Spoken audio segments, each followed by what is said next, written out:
Hello guys, in this video I am going to show you how to set your currency on the Redbubble application. But first I just want to mention, please don't forget to subscribe to my channel, because at 10,000 subscribers I am going to show you my whole YouTube revenue statistics and growth strategy, how to make money online. So let's jump into it.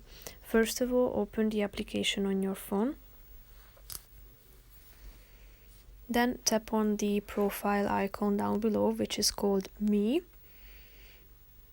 Then scroll down till you find settings.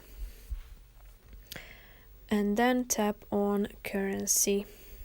So here you can choose your currency by clicking on it, and now it has already been updated. So that's pretty much it for this video. I hope it was helpful for you. If it was, please subscribe to my channel and see you in the next video. Bye bye.